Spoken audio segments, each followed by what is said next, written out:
Magic അവൻ്റെ മറ്റൊരു എപ്പിസോഡിലേക്ക് സ്വാഗതം. നമ്മുടെയൊക്കെ വീടുകളിൽ ഇപ്പോൾ കേക്ക് ബേക്കിംഗ് എന്ന് പറഞ്ഞാൽ ഒരു വലിയ കാര്യമല്ല. കാര്യം ഇപ്പോൾ എല്ലാ വീട്ടമ്മമാരും ബേക്കിങ്ങിൻ്റെ ബാലപാഠങ്ങളെല്ലാം പഠിച്ചു കഴിഞ്ഞു. ഒരുപാട് വീട്ടമ്മമാർ എന്നെ പല സമയങ്ങളിൽ പല ആൾക്കാർ വിളിച്ചിങ്ങനെ ചോദിക്കാറുണ്ട്, കുക്കറിൽ കേക്ക് ബേക്ക് ചെയ്യാമെന്ന് കേട്ടിട്ടുണ്ട്, അതെങ്ങനെയാണ്, അതിൻ്റെ ഏത് രീതിയാണ് എന്നൊക്കെ ചോദിക്കാറുണ്ട്. അപ്പോൾ സംശയങ്ങൾക്കൊക്കെ ഞാൻ പലപ്പോഴും മറുപടി പറയാറുണ്ട്. എങ്കിലും ഇത് കൂടുതൽ ആൾക്കാരിലേക്ക് എത്താൻ വേണ്ടിയിട്ട്, ഒരു പക്ഷേ എന്നോട് പേഴ്സണലി വിളിച്ച് ചോദിക്കുന്ന ആൾക്കാർക്ക് മാത്രമല്ല, എല്ലാവർക്കും തന്നെ ഇത്തരം സംശയങ്ങളുള്ള എല്ലാ വീട്ടമ്മമാർക്കുമായിട്ട് നമ്മളൊരു കുക്കർ കേക്ക് തയ്യാറാക്കാൻ പോവുകയാണ്. നമ്മളൊരു മാർബിൾ കേക്കാണ് ഉണ്ടാക്കാൻ പോകുന്നത്.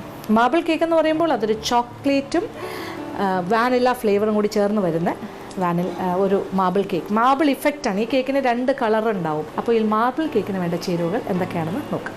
മൈദാമാവ് 1.5 കപ്പ്, ബേക്കിംഗ് പൗഡർ 1.5 ടീസ്പൂൺ, സോഡാപ്പൊടി 1/4 ടീസ്പൂൺ, പൊടിച്ച പഞ്ചസാര 1/4 കപ്പ്, വെണ്ണ 125 ഗ്രാം, മുട്ട 2 എണ്ണം, വാനില എസൻസ് 1 ടീസ്പൂൺ, പാൽ ഏകദേശം 1 cup, cocoa powder 2 tablespoon. അപ്പോൾ നമ്മളുടെ മാർബിൾ കേക്ക് ഉണ്ടാക്കി തുടങ്ങാം.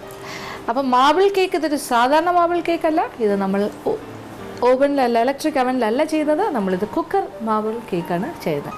അപ്പോൾ ഈ മാർബിൾ കേക്കിന് വേണ്ട കാര്യങ്ങളെല്ലാം ഇവിടെ റെഡിയാണ്. ഇതിപ്പോൾ 1.5 കപ്പ് മൈദാമാവ്. അപ്പോൾ ആദ്യത്തെ കാര്യം, 1.5 കപ്പ് മൈദാമാവ് ഇവിടെ അളന്ന് വെച്ചിട്ടുണ്ട്.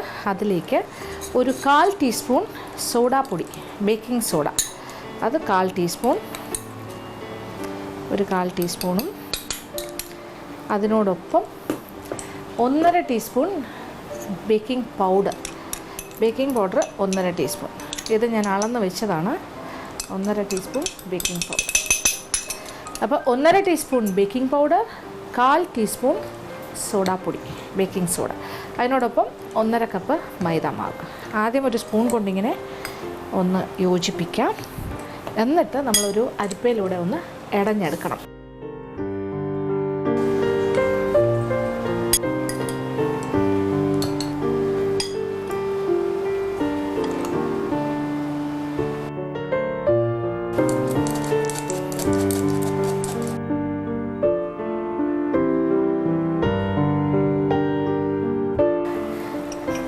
$125 ഗ്രാം വെണ്ണ, അതൊരു വലിയൊരു പാത്രത്തിലേക്ക് മാറ്റുന്നു. 125 ഗ്രാം ഉപ്പില്ലാത്ത വെണ്ണ. ആദ്യം വെണ്ണ ഒന്ന് ചെറുതായിട്ടൊന്ന് ബീറ്റ് ചെയ്യാം.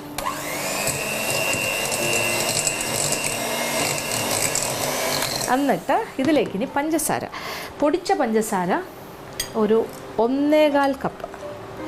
ഇതെല്ലാം അളന്ന് വെച്ചിരിക്കുവാണ് ഞാൻ, കറക്റ്റ് മെഷർമെൻ്റാണ്. 1.25 കപ്പ് പൊടിച്ച പഞ്ചസാര, അതും കൂടി ചേർത്ത് വീണ്ടും ഒന്ന് ബീറ്റ് ചെയ്തൊരു ലൈറ്റ്, എന്താ പറയുക, ലൈറ്റ് ആൻഡ് ഫ്ലഫി എന്ന് പറഞ്ഞാൽ നല്ല പതഞ്ഞ് വരുന്ന രീതിയിൽ ഒന്ന് പതപ്പിക്കണം.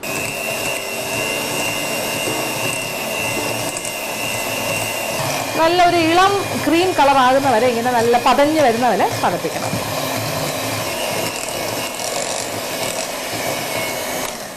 ഇനി നമ്മൾ 2 മുട്ടയാണ് അളവിന് വെച്ചിരിക്കുന്നത്.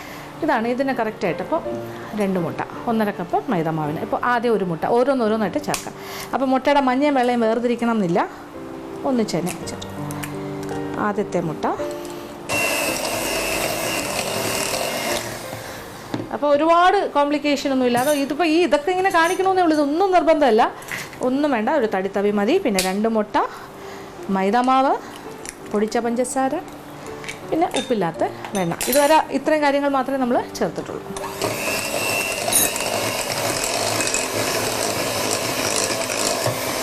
അപ്പോൾ ഈ മുട്ട 2 ചേർത്തിട്ട് ഈ സമയത്ത് തന്നെ നമ്മൾ കുറച്ച് എസൻസ്, വാനില ഫ്ലേവറാണ് നമ്മൾ കൊടുക്കുന്നത്. അപ്പോൾ 1 ടീസ്പൂണോളം വാനില എസൻസും കൂടി ചേർക്കും.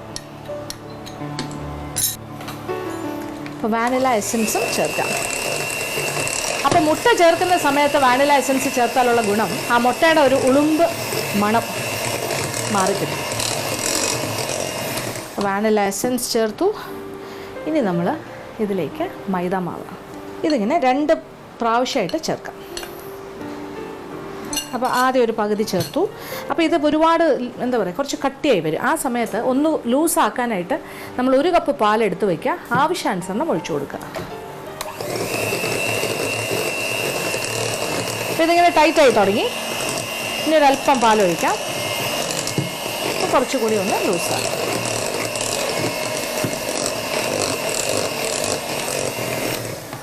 ഇനി ബാക്കി മാവും കൂടി ചേർക്കാം.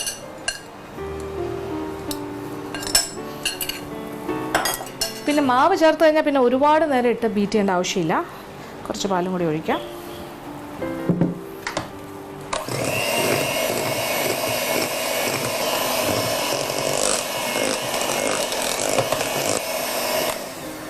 ഏകദേശം ഒന്ന് യോജിപ്പിക്കുന്ന അത്രയും സമയത്തേക്ക് മതി. ഒന്ന് യോജിച്ച് കിട്ടാൻ മാത്രം ബ്ലെൻഡർ ഉപയോഗിച്ചാൽ മതി. ഇനി ഇത് നമുക്ക് ഒന്ന് മാറ്റി പിടിച്ചിട്ട് ഇത് മാറ്റിയിട്ട് നമുക്ക് തടിത്തവിയിലേക്ക് മാറാം. അപ്പോൾ ഒരു തടിത്തവിയായിട്ട് ഞാൻ ഇറങ്ങിയിരിക്കുവാണ്. ഇനി ആ തടിത്തവി വെച്ച് നമുക്ക് നന്നായിട്ട് യോജിപ്പിക്കാം. അതായത് ഇതുപോലത്തെ ഒരു തടിത്തവിയാണ് ആവശ്യം. ഇനി നമ്മൾ ഇതിൽ നിന്നും ഒരു പകുതി മാവ് മാറ്റാൻ പോവാണ് മറ്റൊരു പാത്രത്തിലേക്ക്. ഈ ബാറ്ററിൽ നിന്നും കുറച്ച് മാറ്റുന്നു, ഏതാണ്ട് പകുതി എന്ന് പറയാം. എന്നിട്ട് ബാക്കി ഇരിക്കുന്നതിലേക്ക് ഒരു 2 ടേബിൾ സ്പൂൺ കൊക്കോ പൗഡർ എടുത്ത് വെച്ചിട്ടുണ്ട്. യോജിപ്പിക്കും.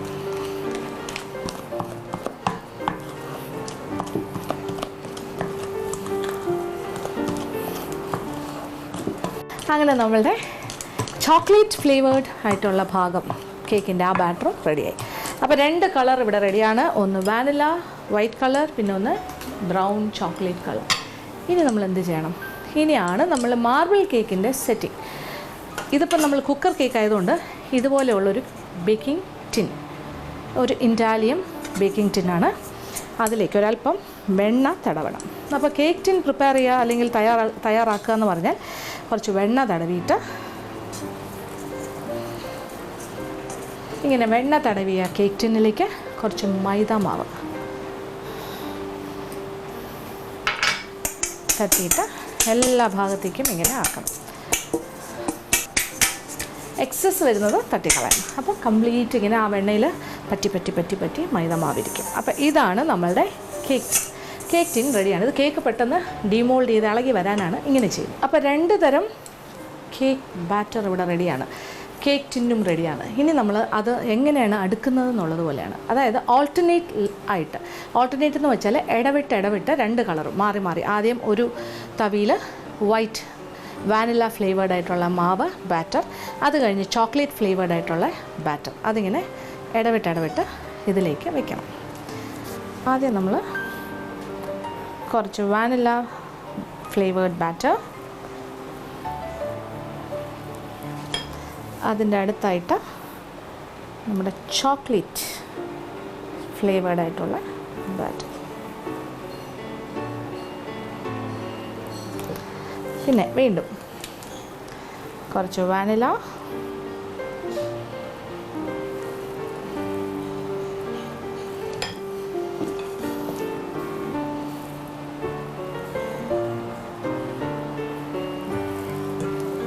കുറച്ച് ചോക്ലേറ്റ്, പിന്നെ കുറച്ച് വാനില. ഇനി എന്താ ചെയ്യേണ്ടത്? ഇനി ഒരു ചെറിയൊരു സ്ക്വയർ എന്തെങ്കിലും ഒരു കമ്പോ ചെറിയൊരു തടിയുടെ പീസോ അല്ലെങ്കിൽ ഒരു ഫോർക്കോ എന്തെങ്കിലും ഉപയോഗിച്ചിട്ട് ഇങ്ങനെ ആക്കുക. ഒന്ന് ലെവൽ ചെയ്ത് കൊടുക്കുക. അങ്ങനെയാണ് ഒരു മാർബിൾ ഇഫക്റ്റ് വരുന്നത്. ഇതാണ് ഒരു മാർബിൾ ഇഫക്റ്റ്. ഇനി നമ്മൾക്ക് അടുപ്പിലേക്ക് പോവാം. ഒരു നല്ല വാവട്ടമുള്ള ഒരു വലിപ്പം ഇങ്ങനത്തെ കുക്കർ, ഒരു റൗണ്ട് ആയിട്ട് നമുക്ക് നല്ല ഓപ്പൺ ആയിട്ടുള്ളൊരു കുക്കർ ഇതെടുക്കുക. എന്നിട്ട് അടുപ്പ് കത്തിച്ച് അതിനകത്തേക്ക് വെക്കാം ആദ്യം. എന്നിട്ട് 1 കപ്പ് ഉപ്പ് സാധാരണ പാക്കറ്റിൽ കിട്ടുന്ന ഉപ്പ് 1 കപ്പ് അളന്നത് ഇതിനകത്തേക്ക്. വെള്ളമൊന്നും പാടില്ല. നമ്മൾ വെള്ളമൊന്നും ഒഴിച്ച് കുക്കറായിട്ടല്ല ഉപയോഗിക്കുന്നത്. ഇത് നമ്മളൊരു ഓവനായിട്ടാണ് ഉപയോഗിക്കുന്നത്. ഒരു ഇലക്ട്രിക് ഓവന് പോലെ നമ്മളൊരു ചുട്ടെടുക്കുന്ന പ്രിൻസിപ്പിളാണ്. 1 കപ്പ് ഉപ്പിട്ടു. എന്നിട്ട് തീ അല്പം കുറച്ച് ഒരു 10 മിനിറ്റ് സമയം, 10 തന്നെ വേണമെന്നില്ല, ഒരു 5-6 മിനിറ്റ് സമയം ഒന്ന് ചൂടാക്കുക. പ്രീ ഹീറ്റ്, നമ്മുടെ ഇലക്ട്രിക് അവൻ പ്രീ ഹീറ്റ് ചെയ്യില്ലേ, അതുപോലെ ഇതൊരു ഇടത്തരം ചെറിയ തീയിൽ ഒരു 10 മിനിറ്റ് സമയം ഇങ്ങനെ വെറുതെ, വെയിറ്റൊന്നും ഇടരുത്, വെറുതെ കുക്കർ അടച്ച് ഇങ്ങനെ വെച്ചേക്കാം. ചെറിയ തീയിൽ നമ്മൾ ഉപ്പിട്ട് വെച്ചിരിക്കുന്നത് ഒരു 10 മിനിറ്റ് സമയം. ഇനി അതിനകത്തേക്ക് ഉപ്പ് നല്ല ചൂടായി അതിനകത്തേക്ക് സാധാരണ കുക്കറിൽ കാണുന്ന ഒരു തട്ട ഉണ്ടാകും. ചെറിയൊരു പ്ലേറ്റ് മാതിരി അതിടാം. അതല്ലെങ്കിൽ ഇച്ചിരി കൂടെ പൊക്കമുള്ള എന്തെങ്കിലും സ്റ്റാൻഡ് ഉണ്ടെങ്കിൽ അതായാലും കുഴപ്പമില്ല. ഇനി അതിൻ്റെ മുകളിലേക്ക് നല്ല ചൂടായി കിടക്കുകയാണ് കുക്കർ. നമ്മളുടെ കേക്ക് ടിൻ അതിൻ്റെ ബാറ്ററോട് കൂടി ഇറക്കി വെച്ചു. ഇനി ആദ്യത്തെ ഒരു 5 മിനിറ്റ് സമയം നല്ല ഹൈ ഫ്ലെയിമിൽ തന്നെ ഇരിക്കട്ടെ. നല്ല ചൂട്. ഇത് കുക്കർ അടയ്ക്കാം. ഇനി തീ അല്പം കുറയ്ക്കുക. ആദ്യത്തെ ഒരു 3 മുതൽ 5 മിനിറ്റ് സമയം വരെ ഒരു നല്ല ഹൈ ഫ്ലെയിം ആയാലും കുഴപ്പമില്ല. ഇനി നമുക്ക് തീ കുറയ്ക്കാം. ചെറിയ തീയിൽ ഒരു ഇടത്തരം തീ വരെ വേണമെന്നില്ല, ഒരു അരമണിക്കൂർ സമയം കൊടുക്കുക. നമ്മളുടെ കുക്കർ കേക്ക്, അതായത് നമ്മളുടെ മാർബിൾ കേക്ക് ഇപ്പോൾ ഏകദേശം അരമണിക്കൂർ സമയം കുക്കറിലിങ്ങനെ ഒരു തീ ഇങ്ങനെ ക്രമീകരിച്ചും കൂട്ടിയും കുറച്ചുമൊക്കെ ഞാനിങ്ങനെ നിൽക്കുവാണ്. ഇപ്പോൾ ഹാഫ് ആൻ അവർ കഴിഞ്ഞു. അപ്പോൾ ആദ്യത്തെ ഒരു 5 മിനിറ്റ് നല്ല ഫ്ലെയിമിൽ വയ്ക്കുക, പിന്നെ ഒരു ഇടത്തരം തീയിലേക്ക് മാറ്റുക. അപ്പോൾ തീ ഓഫ് ചെയ്യാം. ഇപ്പോൾ ഏകദേശം ഹാഫ് ആൻ അവർ കഴിഞ്ഞു. ഇപ്പോൾ വെയിറ്റ് ഇട്ടിട്ടില്ലാത്തത് കൊണ്ട് തുറക്കുന്നതൊക്കെ എളുപ്പമാണ്. നമുക്കൊന്ന് തുറന്ന് നോക്കാം. കേക്ക് നല്ല പൊങ്ങി വന്നിട്ടുണ്ട്. നന്നായിട്ട് കേക്ക് ബേക്കായി എന്നുള്ളതിൻ്റെ ലക്ഷണമാണ് ചെറുതായിട്ട് ഇങ്ങനെ വെടിക്കുന്നത്. ഇങ്ങനെ ചെറിയ ചെറിയ ലൈൻസ് കാണുന്നില്ലേ? തൊട്ട് നോക്കട്ടെ. നല്ല സോഫ്റ്റ് ആൻഡ് ഫ്ലഫി കണ്ടില്ലേ? നല്ല സോഫ്റ്റായിട്ടിരിക്കുന്നത്. നമ്മുടെ ഒരു ഇലക്ട്രിക് അവനിൽ ഉണ്ടാക്കുന്നതിനെക്കാട്ടിലും ഗംഭീരമായിട്ട് നല്ല പൊങ്ങി നല്ല ബ്യൂട്ടിഫുള്ളായിട്ട് വന്നിട്ടുണ്ട്.